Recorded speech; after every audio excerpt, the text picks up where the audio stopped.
최근 중국의 움직임이 심상치 않습니다. 과거 저질렀던 이기적인 행동들을 반성이라도 하는 모양새를 보이고 있는데요. 하지만 양치기 소년 뺨치는 거짓말과 말 바꾸기를 보여주는 중국이 정말로 자신의 잘못을 깨닫고 새 사람으로 다시 태어난 걸까요? 그것도 유독 한국에만 그렇게 행동하는 이유는 무엇일까요? 우리는 중국의 속내를 궁금해하지 않을 수 없는데요. 오늘은 새까만 중국의 속내와 다른 나라들과 중국의 관계 등에 대해 알아보도록 하겠습니다.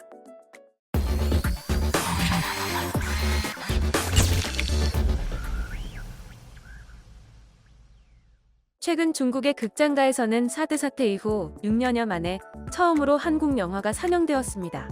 지난 1일 한국의 영화 오문희가 중국 영화국의 심의를 통과한 것인데요. 영화 오문희는 정세교 감독이 연출하고 배우 남훈희, 이휘준이 주연을 맡은 영화로 지난해 9월 한국에서 개봉해 35만 명의 관객을 모았습니다.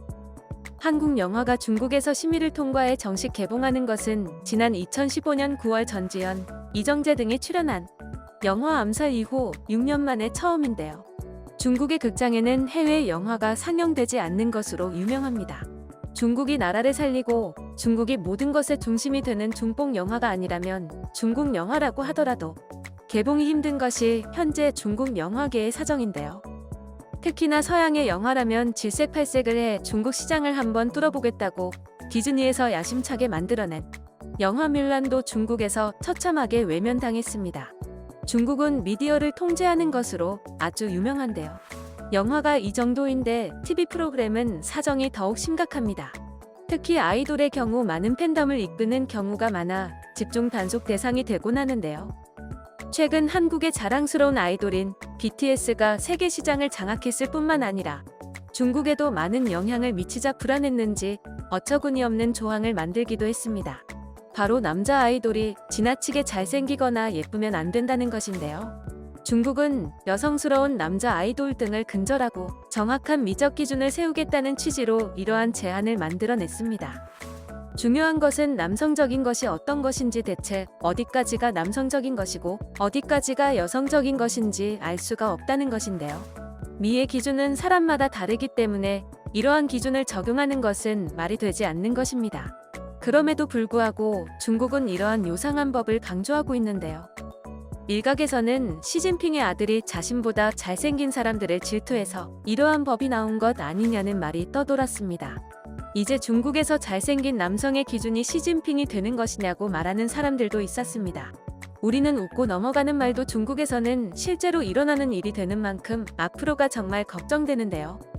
이러한 상황에서 중국은 우리나라의 아이돌인 엑소를 중국의 인기 가요 프로그램인 텐센트 뮤직 어워드에 출연시키겠다고 밝혔습니다. 중국의 최근 행보를 생각해보면 매우 초강수를 둔 것으로 보이는데요. 중국이 계속해서 이러한 행보를 보이는 이유는 바로 올림픽 때문으로 보입니다. 미국은 중국의 인권 상황을 문제 삼아 내년 2월 4일에 베이징에서 열리는 겨울 올림픽에 선수들은 참가하되 정부 대표단은 보내지 않는 외교적 보이콧을 하겠다고 공식 발표했습니다. 이어 영국과 캐나다, 호주, 뉴질랜드까지 영미권 정보 동맹인 이른바 파이브 아이즈 국가들은 모두 베이징 동계올림픽에 외교적 보이콧을 선언했습니다. 올림픽 개최를 불과 50여일 앞둔 중국은 난감한 입장이 되었는데요. 이러한 상황에서 같은 동아시아인 일본마저도 강요급 정부 고위 인사를 파견하지 않을 것으로 보이며 발등에 불이 제대로 떨어진 것입니다. 이러한 상황에 대해 외국인들의 생각은 어떨까요?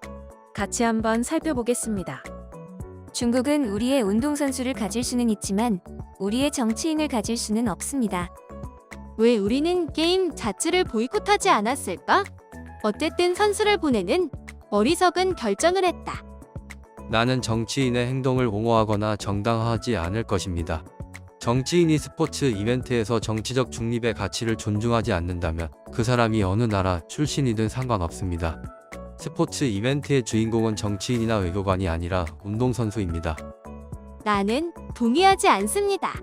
미국과 영국은 자신의 나라에서도 이렇게 엄격히 다른 사람들을 돌봐야 한다고 생각합니다. 이 같은 국가들이 무기를 수출하고 나머지는 수입했습니다. 나머지는 여러분이 알고 있는 사실 그대로라 언급하지 않겠습니다. 미국이 대체 동계올림픽을 개최한다면 훌륭하지 않을까요? 인권에 대한 비난이 겨울 알래스카의 모기처럼 날아다니는 이례적인 시기에 우리에게 이것은 평범한 올림픽이 아닙니다. 위구르인들은 무슬림임에도 불구하고 서구로부터 많은 사랑을 받고 있습니다. 선수들이 경기에서 덜 경쟁할수록 중국이 더 많은 금메달을 획득할 가능성이 높아집니다. 이것이 진정한 대통령의 모습입니다. 미국 국민을 위해 연설해주신 바이든 대통령께 감사드립니다. 중국은 우리가 승인하지 않는다는 것을 알아야 합니다. 중국은 지금 대외적으로 이미지도 좋고 어느 정도의 힘도 가지고 있는 한국이 자신의 잔치에 와줬으면 하는 바람을 노골적으로 드러내고 있는 것입니다. 이에 한국은 내년 베이징 겨울 올림픽 보이콧을 검토하고 있지 않다고 밝혔는데요.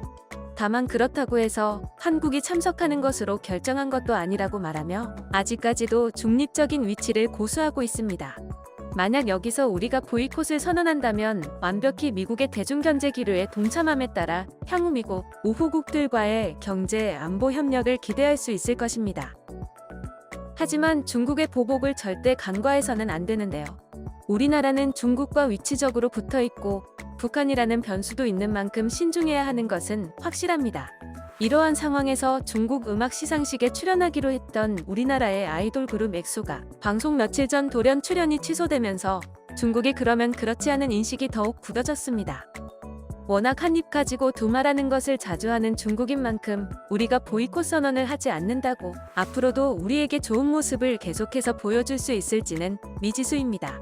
앞으로 우리의 선택과 중국의 행보, 그리고 유럽 동맹국들의 대처가 어떻게 달라질지 궁금해집니다. 여기까지 명리씨였습니다. 다음에는 더 좋은 영상으로 찾아뵙겠습니다.